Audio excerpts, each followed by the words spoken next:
all the same people that are in these polite social circles with you they're feeling vindicated and saying the most evil rest in piss. I saw this lady who was a NASDAQ lady. She worked at NASDAQ, and she was at a conference, and she's like, we're pausing the conference to say Kirk, like this well-dressed lady with a very high-profile job, and then it said rest in piss. Like, oh my God, like, what is that?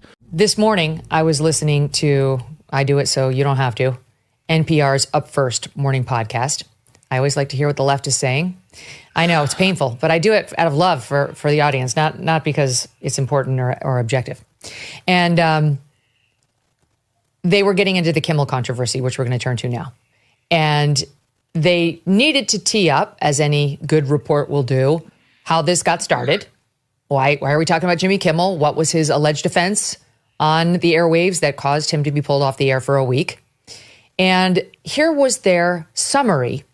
I know this audience knows, but just to be clear, he was thrown off the air for a week. Jimmy Kimmel Live will be back on the air tonight, nearly a week after the late night show was pulled off the air. During his monologue last week, Kimmel made fun of Trump's reaction to the MAGA of using his death to score political points.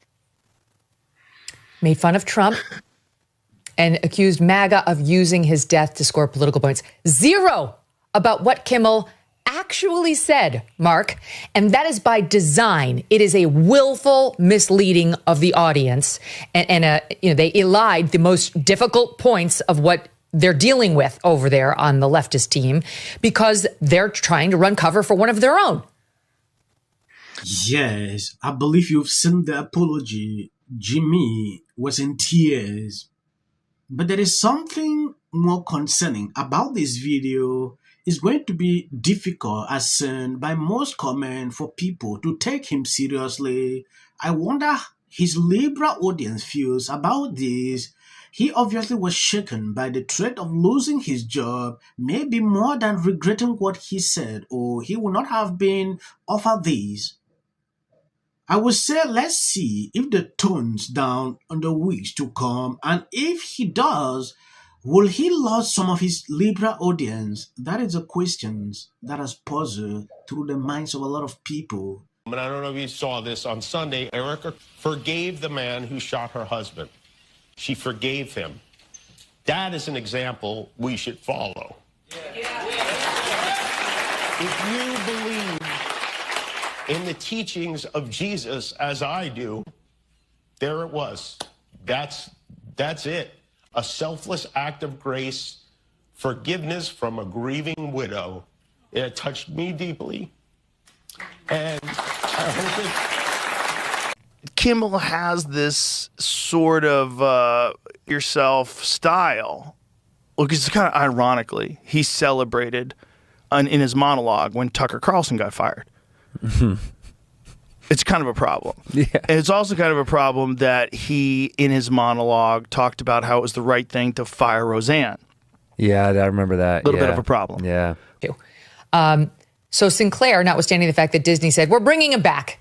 Disney held the line for 5 episodes and then said, oh, wait, we got a nasty letter from Jimmy Kimmel supporting celebrities. Okay, we're out. He's back on. So Sinclair said, no, we're not airing him. And then this morning, just as we came to air, Nexstar 2 said, us either. We're not airing him either. So now you've got some 1/3 of the ABC affiliates out there airing something else. I think it's going to be alternate news programming is the option right now. And that's interesting because now we're in the same position we were in yesterday and the day before, Mark. Those are the two station groups, station owners who said, we're not airing Kimmel. So where are we today, in your view, just in terms of this fight? Well, once upon a time, the relationship between the networks and the station groups were even more intense, and the networks were even more dependent on the stations.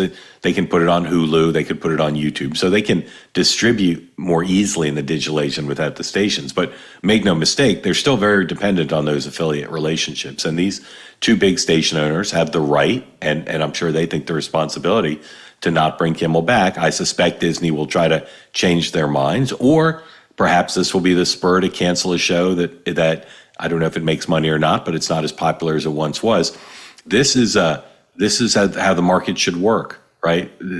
Disney can do what it wants, and these station owners can do what they want. And in the end, and almost certainly, the consumers will decide. But as you pointed out, liberals are really up in arms about this. Yes, when you take a look at this, Rosen issued a brutal message to Jimmy as he finally get his show back on the air tonight.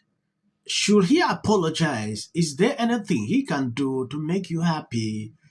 Jimmy is someone that is actually adamant.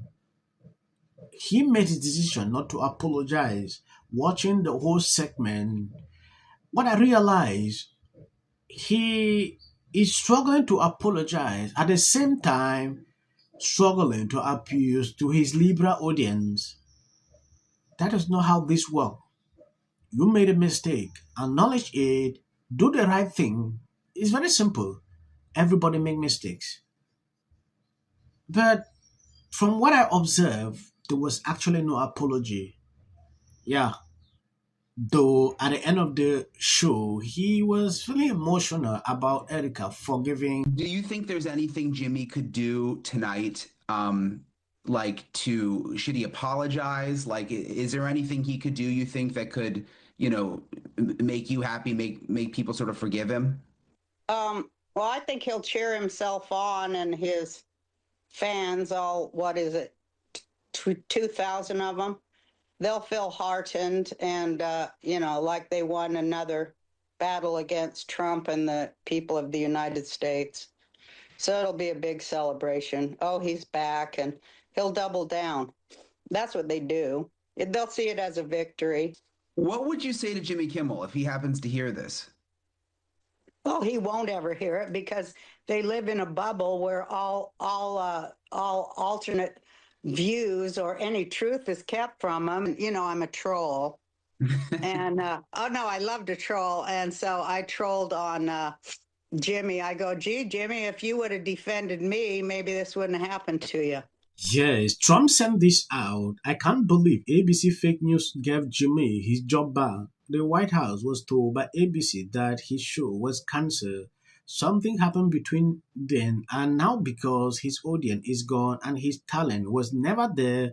Why would they want someone back who does so poorly, who is not funny, and who put the network in jeopardy by playing 99% positive Democrat garbage? He is yet another arm of the DNC, and to the best of my knowledge, that would be a major illegal campaign contribution. I think we are going to test ABC out on this. Let's see how we do it. Last time I went after them, they gave me $16 million. This one sounds even more lucrative. A true bunch of losers. Let Jimmy Kimmel rot in his bad ratings. That is Trump. A lot of people are taking this as offense, like Trump is threatening him. That is what I saw on social media. Thank you guys for always being the sharing on my videos. God bless you abundantly. With all due respect to former President Obama, is blatant censorship. Because he says he has a team of fact checkers. The FCC. I want them to stop fooling around with my right to say what I feel. Americans, it's a part of who we are. Because that is really something that didn't happen before. Did anybody else watch The View? Because I think there's some drama, or at the very least, some tea and ready for Joy, Sunny, Anna, and Whoopi to give their perspectives on what happened to Jimmy. And guess what? They said nothing. I'm going to say one. Look, there are certain rules of free speech that we must all abide by. But in case anyone needs a refresher, we're going to go over the rules again. He does not have a right to have a television show where he lies his ass off to the American people. well, there are repercussions to spreading lies.